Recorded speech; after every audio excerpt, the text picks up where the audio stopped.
नमस्कार, मैं हूं केशव पंडित और आप देख रहे हैं देश का तेजी से बढ़ता हुआ एटीवी न्यूज चैनल। खबरों का भरोसा, भरोसे की खबर सिर्फ एटीवी पर।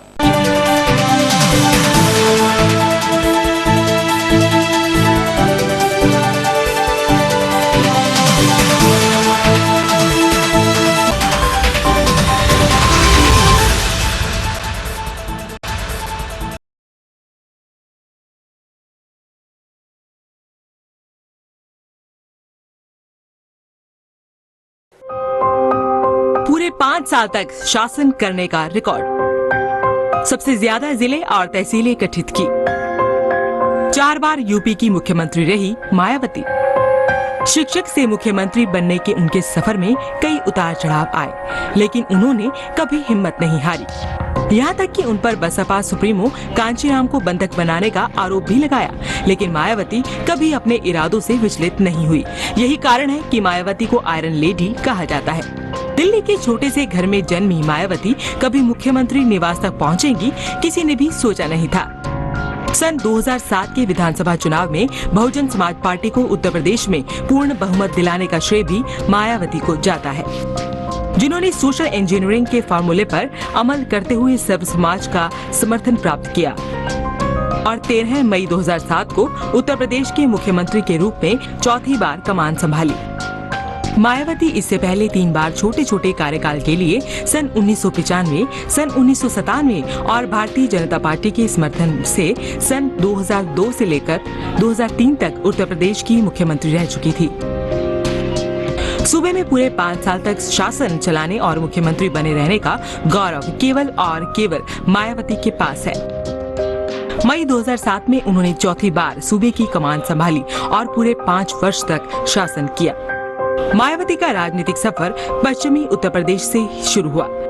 सबसे पहला चुनाव उन्होंने मुजफ्फरनगर की कैराना लोकसभा सीट से लड़ा। वो 2 बार राज्यसभा की सदस्य चुनी गई। मायावती अब तक अविवाहित हैं और समर्थकों में बहन जी के नाम से जानी जाती हैं। 8 भाई बहनों में मायावती सबसे छोटी हैं। उनका पूरा नाम मायावती नैना कुमारी है। मायावती का जन्म 15 जनवरी 1956 को दिल्ली में सरकारी कर्मचारी प्रभुदयाल के घर माता रामरती के घर हुआ। उनकी माता का नाम रामरती है। उनके पिता प्रभुदयाल भारतीय डाकघर विभाग में वरिष्ठ लिपिक थे, जबकि उनकी माता रामरती कतई अनपढ़ महिला थी, लेकिन उन्होंने अपने बच्चों की शिक्षा में कोई कसर नहीं छोड़ी और सबको योग्य बनाया।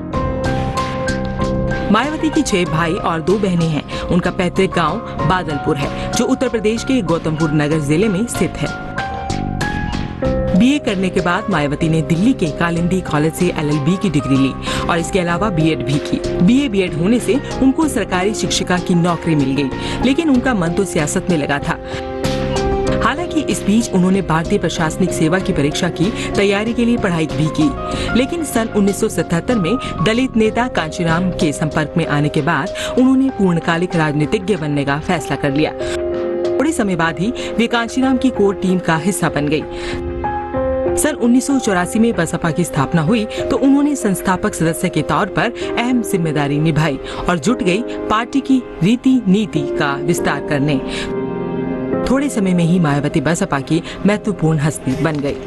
बेबाक अंदाज, ठोस फैसले ही मायावती को अन्य राजनेताओं से अलग पहचान देते हैं। नेताओं में सबसे ज्यादा आयकर देने का खिताब भी इन्हीं को जाता है। आइए जानते हैं मायावती के कुछ अनसुने पहलू। कांचीराम के निधन के बाद बसपा सुप्रीमो बनी मायावती का सियासी कार्यकाल भले ही विवादों में रहा हो, लेकिन सबसे ज्यादा आयकर देने वाली भारतीय राजनेता का खिताब भी उन्हीं के नाम है। वर्ष 2007 और 8 के लिए उन्होंने 26 करोड़ रुपए आयकर चुकाया। उत्तर प्रदेश में नए जनपद और नई तहसीलें बनाने के लिए भी उन्हें याद किया जाता है। लेकिन सन 2012 में जब उनकी सरकार समाजवादी पार्टी से चुनाव हार गई, तो इसके पीछे सूबे में अपनी मूर्तियां लगाने का उनका शौक इसकी बड़ी वजह माना गया। देश की पहली दलित महिला मुख्यमंत्री मायावती के व्यक्तित्व पर कई पुस्तकें भी लिखी जा चुकी हैं। इनमें पहला नाम आयरन लेडी कुमारी मायावती का है, जो पत्रकार मोहम्मद जमील अख्तर ने लिखी है।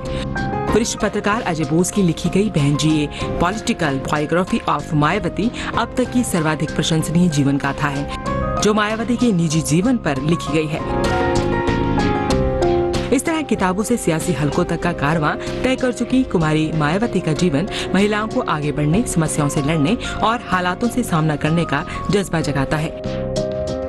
एक बेटी के तौर पर मायावती को न्यूज फर्स्ट इन शब्दों के साथ सैल्यूट करता है। बेटियों से ही रोशन आज सारा जहान है, ये तो मुल्क की आन बान शान है। अगर न होती बेटियां कहाँ होती ये दुनिया, इनसे आज गूंजता धरती और आसमान है। सिर्फ बेटों की चाहतों में बसती न बस्तियां, बेटियां खुदा न नूर बनाती हैं हस्तियां। आज की खबरों के इस बुलेटिन में बस इतना ही। देश भर की खबरें देखने के लिए बने रहिए एटीवी न्यूज चैनल के साथ। नमस्कार।